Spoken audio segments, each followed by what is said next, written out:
Hi, and welcome to the training for new MCAG employees about agenda development. My name is Mary-Michal Rawling. I'm the Public Affairs Manager at MCAG, and we're excited to have you here, so welcome to the organization. By now, I'm assuming you have seen the video about the Public Affairs Department and everything we do. But just so you know, this training is going to specifically focus on the public documents and agendas piece of the work we do and really do a deep dive into agenda development. So these are all the public documents that we work with.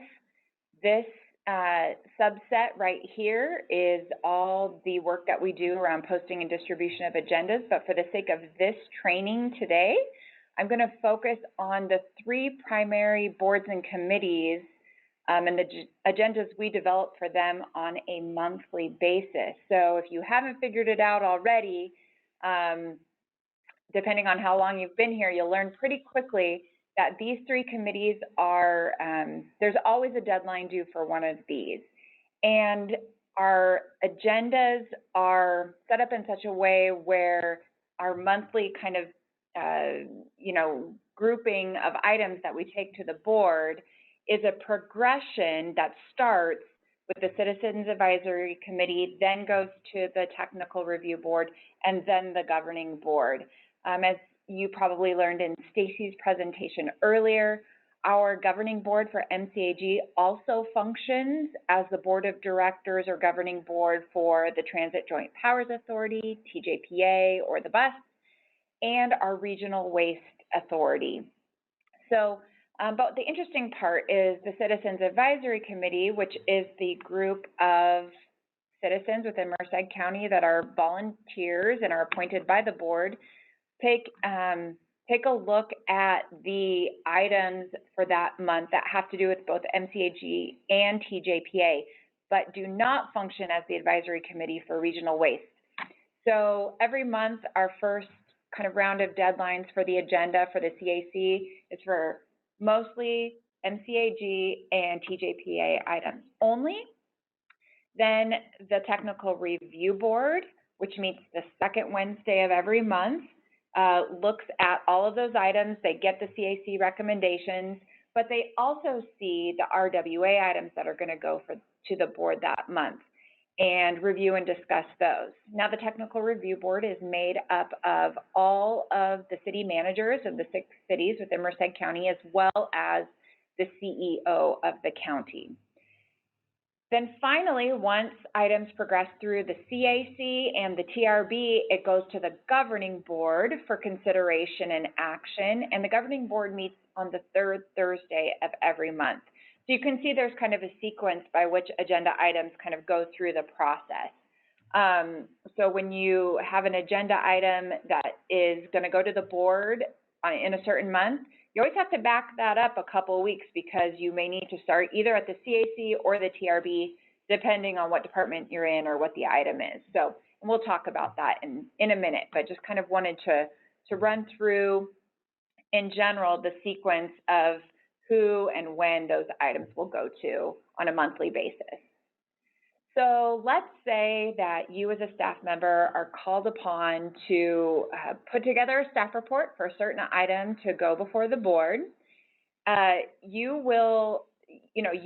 help for you. So we're going to go into the details of all of that right now. But in case you need a reminder, we've developed an agenda development workflow, which is located in the X Drive for you. And if you're at Regional Waste and can't get access to that, we will get that to you. But it has pretty much everything I'm going to talk about today, all succinctly, mapped out in this document. So I would encourage you to kind of print that out and refer back to it. And a lot of what I am going to talk about is here. So even I'm going to refer to it right now. And what that workflow is going to do is tell you to start with Microsoft OneNote. If you haven't used OneNote before, you're going to get familiar with it, and it is kind of how we track all of our items on a month-to-month basis and plan out what we're taking to who and when. And that is located on the X Drive at the pathway you can see there. So you're going to go into the X Drive, open up OneNote called monthly agendas, and you're going to look at a screen that kind of looks like this. I kind of picked a month that was blank so far, and you're going to make sure that you're going to click on the monthly agendas, section right here to make sure that you're in the right place, and it's going to show you the most recent upcoming agendas. And if you need to go back and refer to past months, you can always go on that tab on the right there and find the certain month that you might be interested in. And then you're going to enter in the agenda item that you are going to bring to the board in whatever month you're going to bring it. And it's encouraged that you go into OneNote and kind of map out certain items that you might take in a certain month. And this isn't set in stone. OneNote changes a lot. Sometimes items get bumped back a month or 2 or 3, depending on various circumstances. So just don't think that if you type it in here, you're locked in. But it is a good planning tool, and I encourage you to use it and get in there and ask questions if you need to. And here is a sample month that I put together that you might see in OneNote. So every month is divided into CAC, TRB, and governing board items. Now, if your agenda item starts in CAC, you're going to see it there first, and it's going to live there. You're always going to put your item in OneNote in the committee where it starts first. And so moving from left to right, the left-hand columns under agency, you're going to put kind of what agency this item falls under, whether it's NCAG, TJPA, RWA, or even Measure V. You're going to put the name of the item and what type of item it is. So this could be information. It could go on the info list. So you might see info. It could be an action item. It could just be an item for discussion that they're going to provide direction of some sort, but there's not going to be an official action taken. And then within the action, if it's a discussion or info item, it will not go on consent because it's not an action item. But an action item may or may not go on consent depending on the type of item that is. And you can talk to your supervisor about whether or not it can or should. And then you'll say whether or not this item will go to the CAC, TRB, or governing board, or all of the above. So you can kind of see in those first 3 lines, yes, yes, yes, those 3 items are going to go through all 3 committees. It lists the name of the staff member that's doing the staff report. And this note section is really important too, and I'll get to that in a minute. But just to finish my thought, you'll see kind of under TRB, the 2 RWA items are here, because remember I talked about how RWA items go to TRB first and not the CAC first. You've got a couple of items and they say, no, this isn't going to the CAC, and we know it's because they're RWA items, but they are going to go to TRB and governing board. And then finally, governing board, there are a few exceptions where items will go to only governing board and no one else. An example of that is appointing committee members. The TRB and the CAC don't weigh in on that. So this will go right to the governing board. So no to CAC, no to TRB, yes to GRB, or to GB. And so you'll see kind of in OneNote, the pattern is you'll see a lot of items in the CAC kind of area, fewer in the TRB, and even fewer in the governing board, because those items will carry from CAC to TRB and then carry from TRB to governing board agenda. So that's why it looks a little top heavy. Now the notes section, again, I mentioned OneNote is fluid. So that note could range from anything that you might want your supervisor or the admin assistant who's putting the agenda together to know about.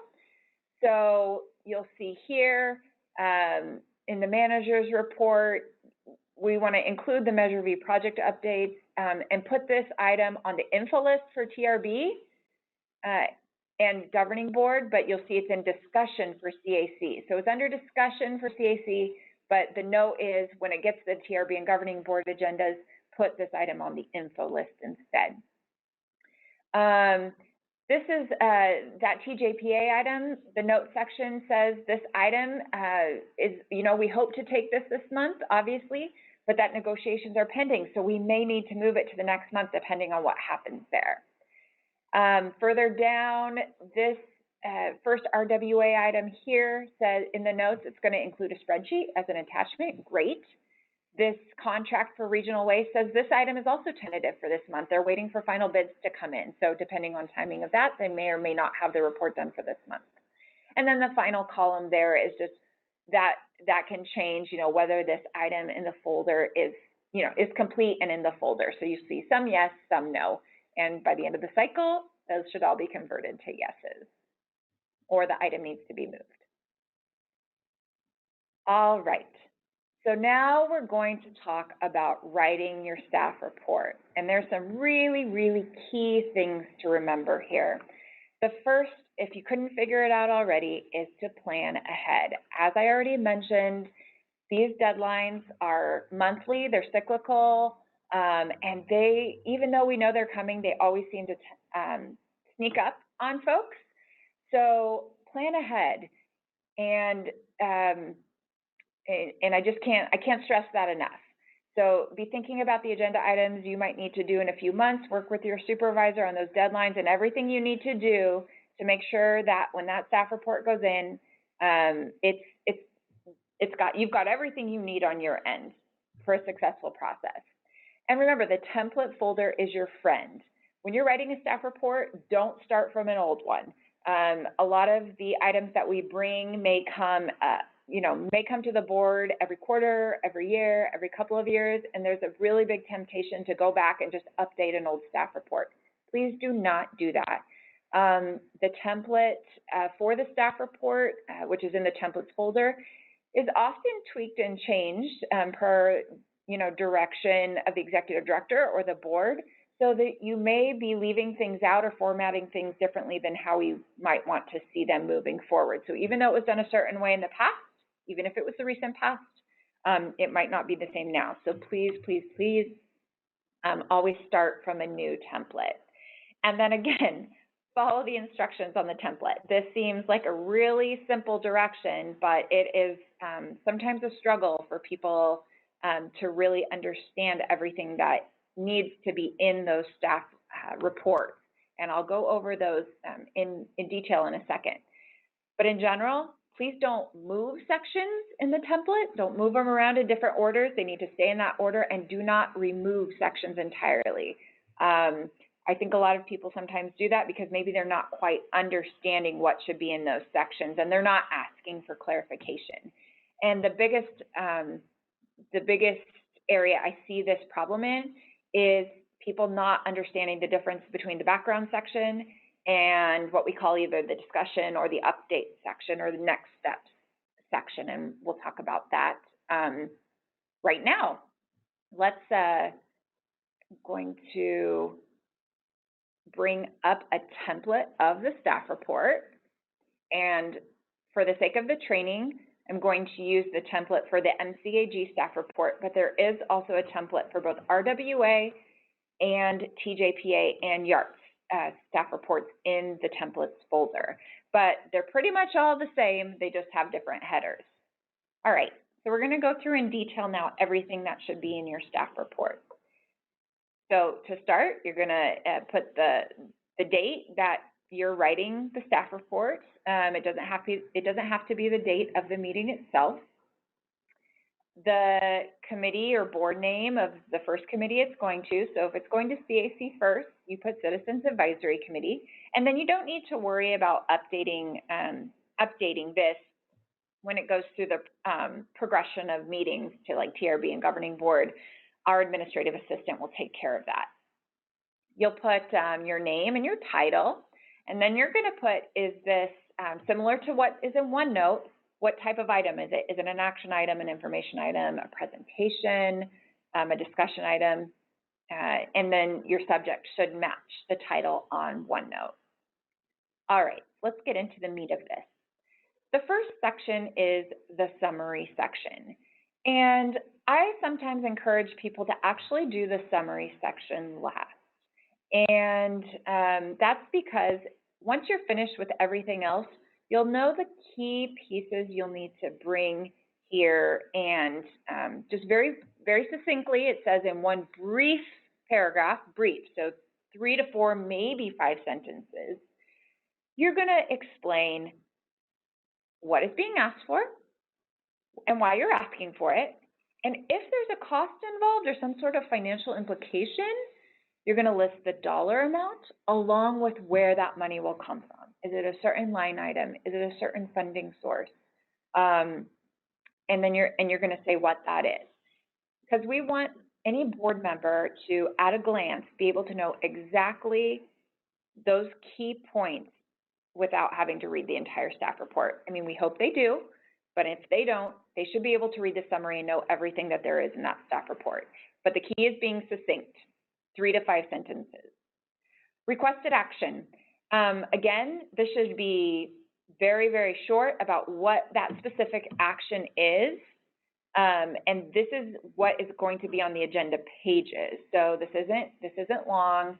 Are you asking them to authorize the executive director to enter into an agreement, approve a contract, appoint representatives to a committee, those types of things. All right, we talked about background section. So the background section is a more extensive description of this item that is in the past.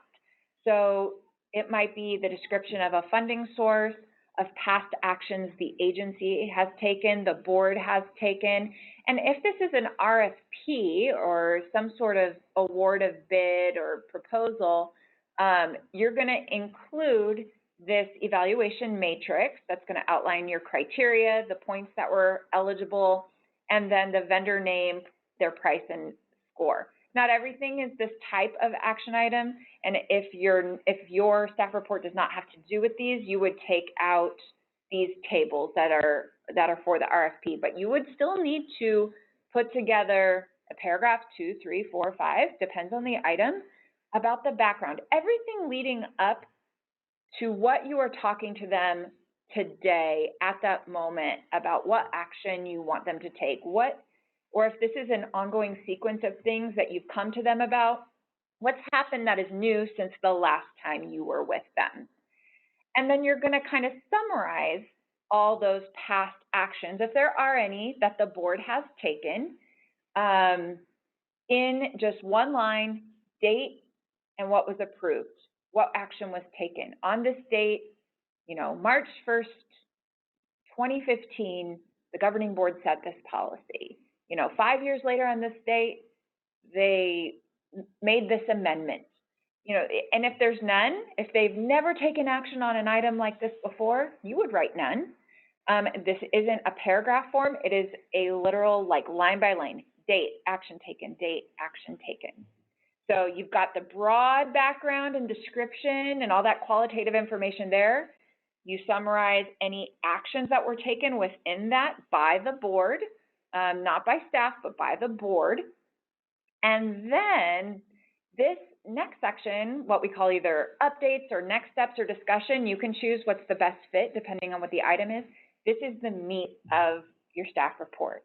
This is where you're telling them and explaining to them what exactly you're asking them to do. Are you asking them for direction on something? And you're going to tell them, this is everything that's happened now since the last time we talked. These are the updates. Or here's all this background. Now, next steps moving forward, this is what we can expect, X, Y, and Z. If this sentence, and so you can see kind of how people might launch into the background and think that they're going to talk about what's happening today. And they're very, very distinct sections. So then people get here and have no more content to put. So I might even come to this section first and start here with, because we are always thinking about, okay, what do we need the board to do? So this is the section where we would start with, okay, I'm just going to drop everything in my mind about what I need the board to do in this month to move this program forward. And then you can kind of work backgrounds. Okay, then I can give them the background about why I'm asking them to do this and go back to the background section and do that. That might work for you. And again, this can be called the updates section, or it can be called the next steps or discussion. It honestly depends on what type of item you're bringing and what makes the most sense. But in essence, it's the same type of information. Then you get to the fiscal impact section. I see a lot of staff really kind of skimp in this area too, and this is a super critical section for our board members. Board members by nature want to know how much things cost. They don't want us to be spending anything we don't need to or inappropriately. I mean, government agencies, along with a lot of other types of institutions, can get in trouble for spending funding incorrectly.